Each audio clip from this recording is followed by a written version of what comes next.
तो हेलो दोस्तों, welcome back to my channel. तस्वीरें अक्सर कहानी बयां करती हैं और कुछ तस्वीरें ऐसी होती हैं जो हमारे समाज के ऊपर तमाचा होती हैं। खड़े थे नाते रिश्तेदार से मदद मांग रहे थे, मदद कोई नहीं कर रहा था तो दफनाना।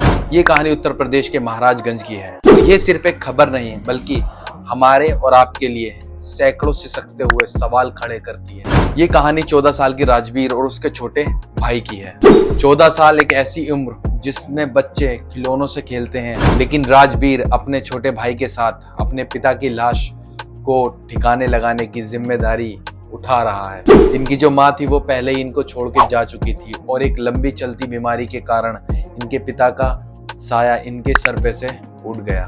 उम्मीद की जो पहली किरण होती है वो रिश्तेदार या पड़ोसी होते हैं, लेकिन दरवाजे पे दस्तक देने से पहले ही उम्मीदों ने दम तोड़ दिया।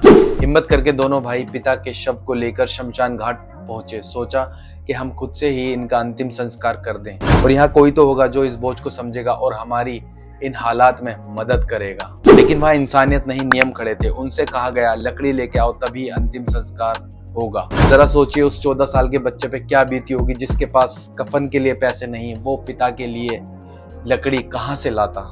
इस दुनिया के नियमों ने एक बच्चे की बेबसी पर तरस नहीं खाया। शमशान से ठुकराने के बाद ये मासूम पिता की लाश को लेकर कब्रिस्तान पहुंचे। शायद इन्हें पता था जो मिट्टी होती है वो हर किसी को पनाह देती है, लेकिन यहाँ पे धर्म की दीवारें और भी ऊंची खड़ी हुई थी। उनसे कहा गया तुम हिंदू हो, यहाँ सिर्फ मुसलमानों को दफनाया जाता है। एक तरफ नियम और दूसरी तरफ धर्म, और इस बीच में लटकता हुआ बचपन।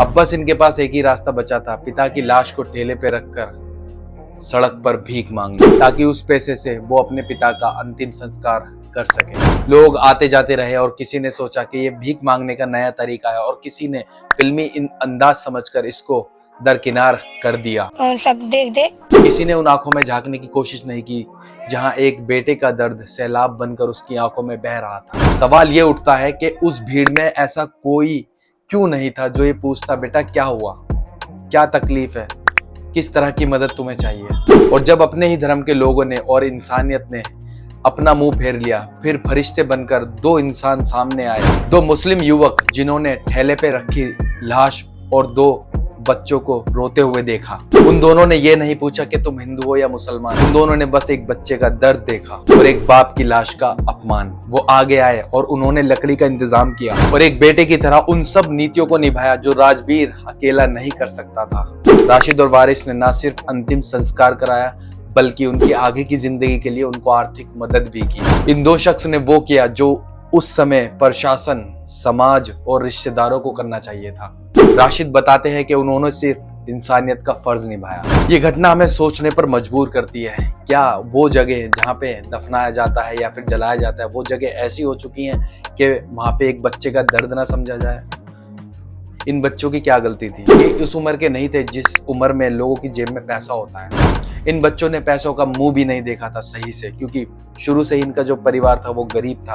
और हम लोग सोच सकते हैं कि ये बच्चे उस पैसे का इंतजाम कहाँ से करते, या फिर उन लकड़ियों का इंतजाम, या फिर उन अंतिम संस्कार की जो प्रक्रिया होती है उसमें जो पैसा खर्च होता है उसका इंतजाम वो लोग कहाँ से करते। और क्या हमारे रिश्ते और सामाजिक नाते और बंधन इतने कमजोर और खोखले हो चुके हैं कि मुश्किल वक्त में कोई किसी का साथ नहीं देता, जबकि एक बच्चा तुमसे भीख मांग रहा है और वो रो रो के तड़प रहा है और कह रहा है कि ये मेरे पापा का शव है, प्लीज इसको अंतिम संस्कार करवा दीजिए। जब धर्म के ठेकेदारों ने दरवाजे बंद कर दिए तब इंसानियत ने दरवाजा खोला, राशिद और वारिस के रूप में। राशिद और वारिस की तारीफ हर कोई कर रहा है और करनी भी चाहिए, क्योंकि इन्होंने ऐसा काम किया है जो इंसानियत के लिए बहुत जरूरी था।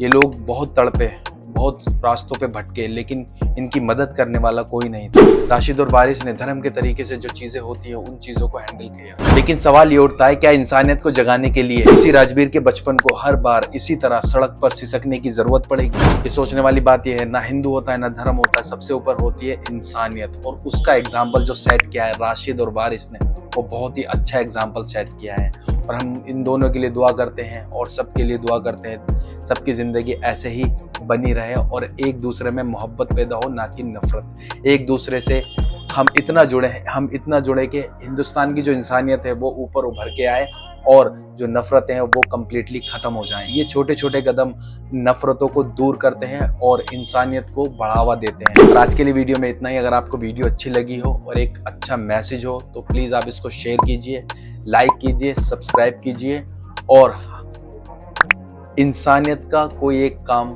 करते रहिए। Thank you.